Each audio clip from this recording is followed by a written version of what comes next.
네, 오늘은 시편 126편 5절에서 6절 말씀을 중심으로 기쁨으로 거두리로다 라는 제목으로 맥주감사주일 말씀을 함께 나눠보도록 하겠습니다. 오늘은 무슨 주일입니까? 맥주감사주일입니다. 볼이나 밀을 추수하고 하나님께 감사드리는 그런 절기입니다. 자, 그런데 이 맥주감사주일이 구약에 나오는 7대 절기인 맥추절에서 나왔는가?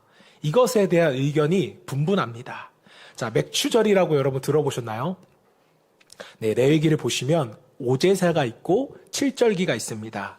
자, 7절기에서도 제일 큰 절기가 유월절, 맥추절, 초막절이에요. 이 세 절기는 이스라엘 백성들이 어디 있든지 간에 예루살렘에 돌아와서 하나님께 예배 드려야 하는 아주 중요한 절기였습니다.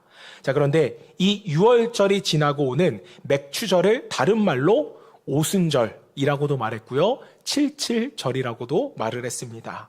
오순절은 뭐냐면 5 곱하기 순이 10이거든요. 그럼 몇이에요? 네, 너무 어려운 문제였죠? 네, 50이라는 의미를 가지고 있고요. 칠칠절은 77에 네, 굉장히 똑똑하세요. 그래서 49일 된 다음 날이라고 해서 칠칠절이라고도 불렀습니다.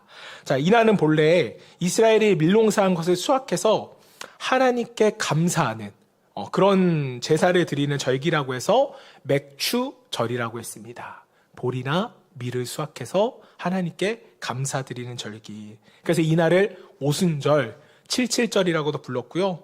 우리가 많이 들어본 절기들의 이름인데 사실 오순절, 칠칠절, 맥추절은 다 어떤 날이에요? 같은 날이라는 거예요. 자, 그렇다면 오늘날 한국교회가 지키고 있는 맥추절은 오순절, 칠칠절하고 같은 날일까? 같은 날일까요? 그건 아니라는 것입니다. 정신은 같지만 날이 일치하는 건 아니에요. 자, 오순절과 칠칠절은요, 이 6월절 이후 50일 후인데 6월절은 4월 첫 주니까 대략 맥추절은 며칠 날 정도 되겠어요? 5월 말 정도가 사실은 맥추절입니다. 자, 그러니까 한국교회가 지키는 7월 첫 주 맥추감사주일하고는요, 날짜가 차이가 있어요, 없어요?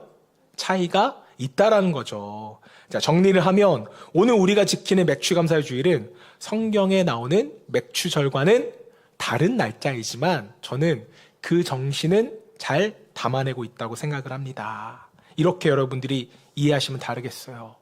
이해하시면 좋겠습니다. 왜 이런 일이 생길까요? 이스라엘의 기후하고 우리나라의 기후가 다르잖아요.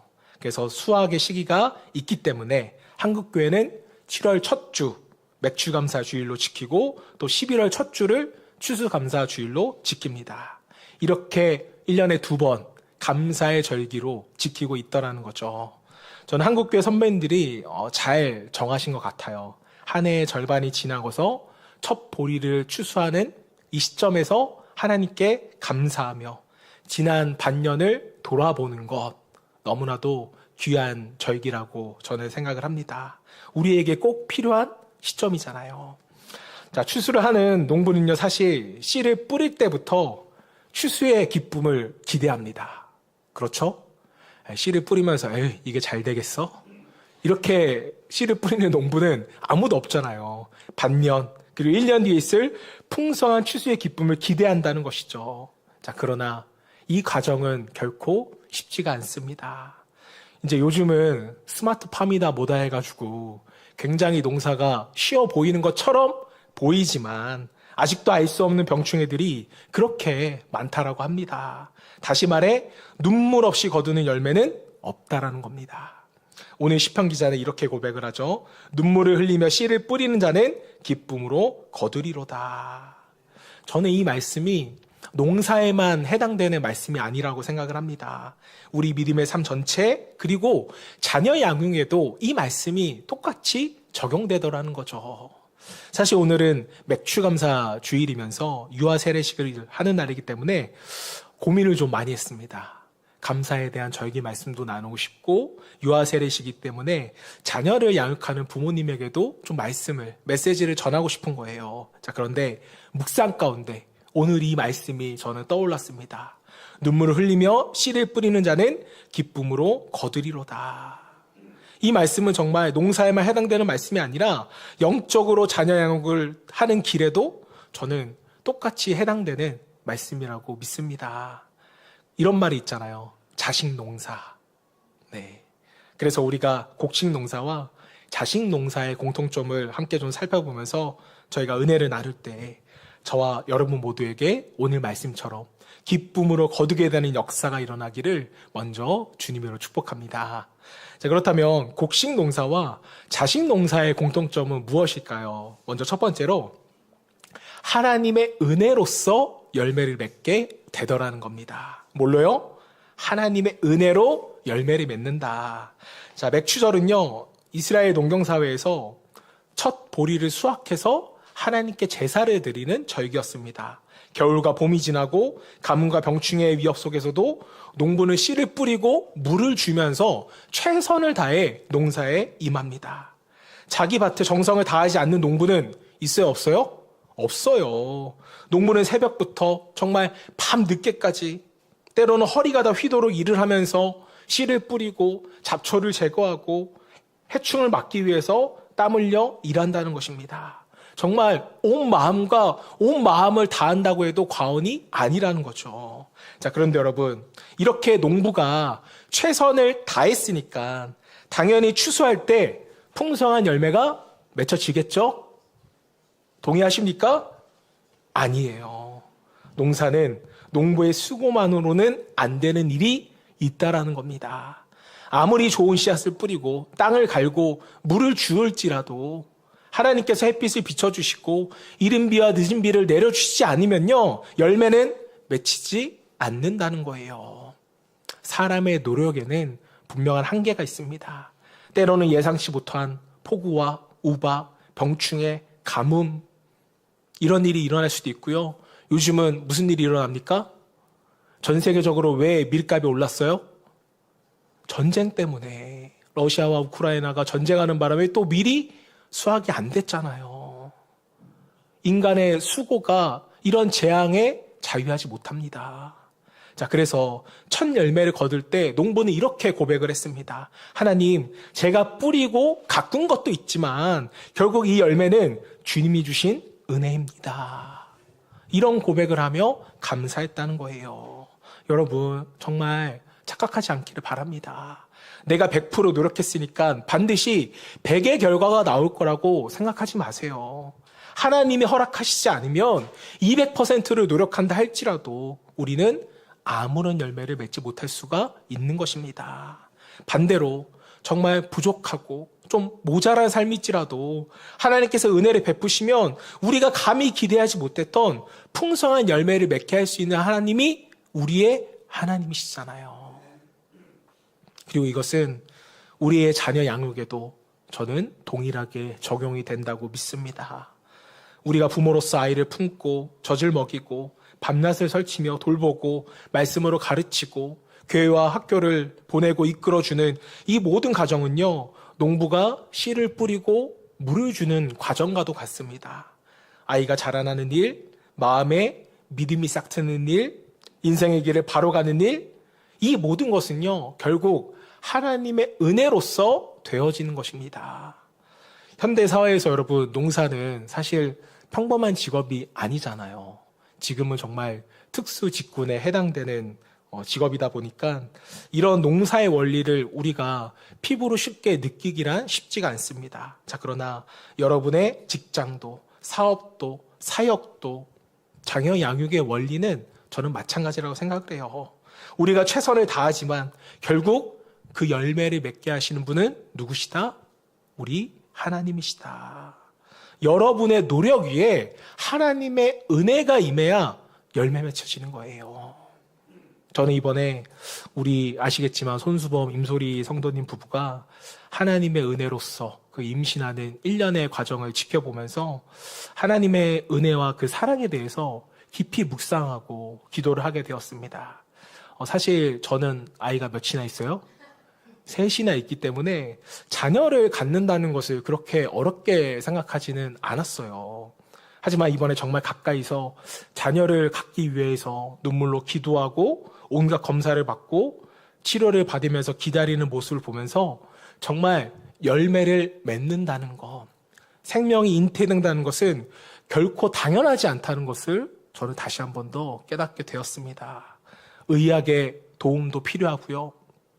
부부의 사랑과 헌신도 필요하지만 결국 생명은 누구의 선물이에요?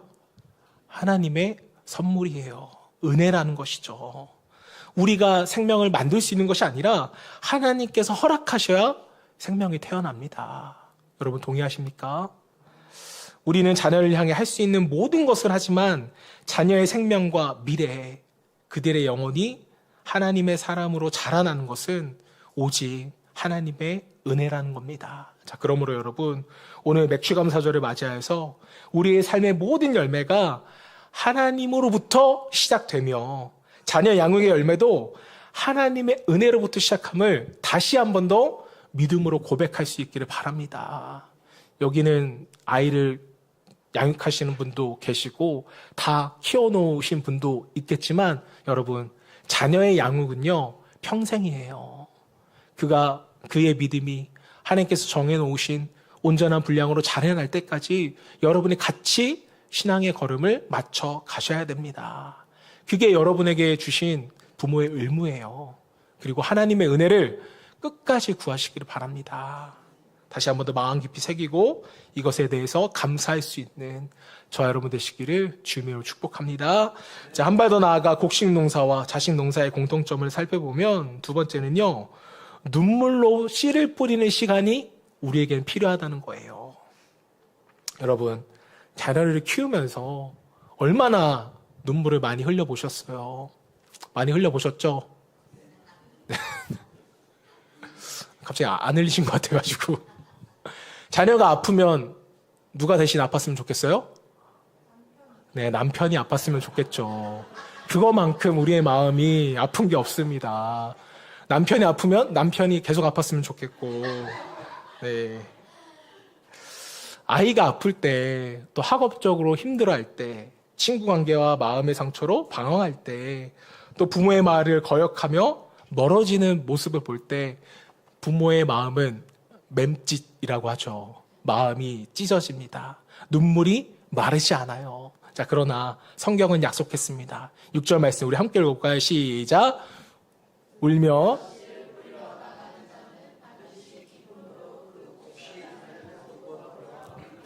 여러분, 하나님은요 우리의 눈물을 기억하신다는 거예요.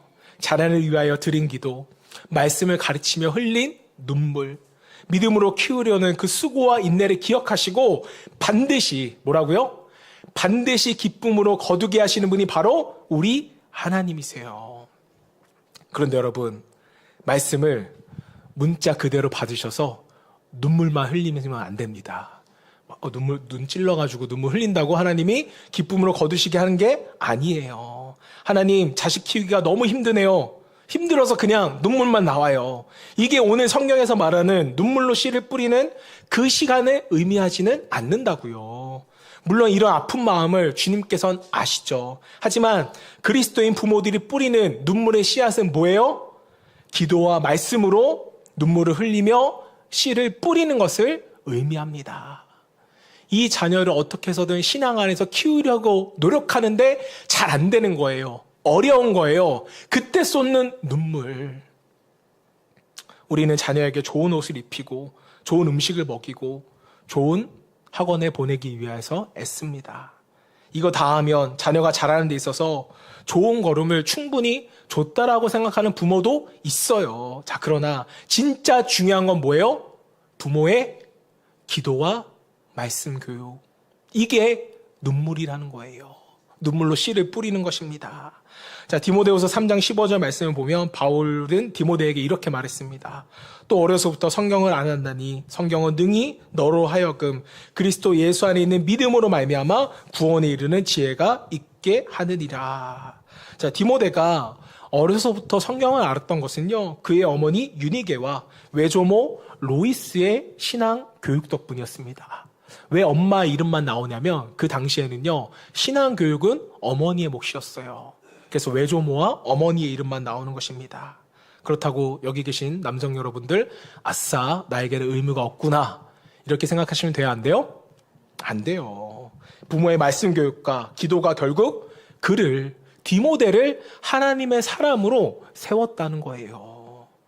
자녀를 위하여서 말씀을 불러주고 기도로 이름을 불러가며 하나님 앞에 올려드리는 것. 이것이 바로 자녀 양육의 진짜 눈물인 것입니다.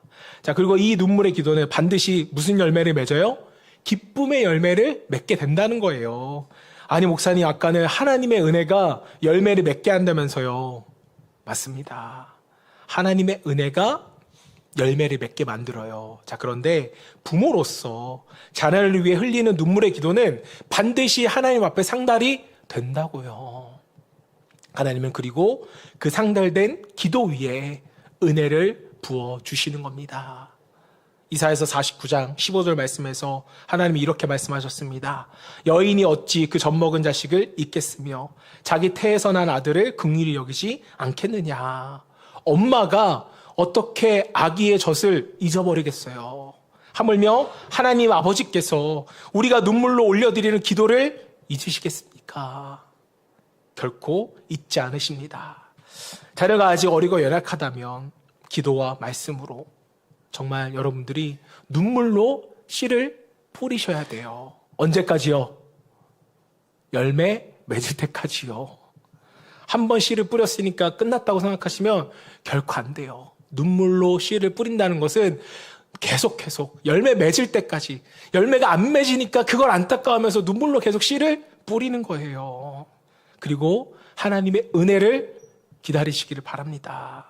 하나님은 우리에게 분명히 말씀하셨어요. 눈물을 흘리며 씨를 뿌리는 자는 기쁨으로 거두리로다.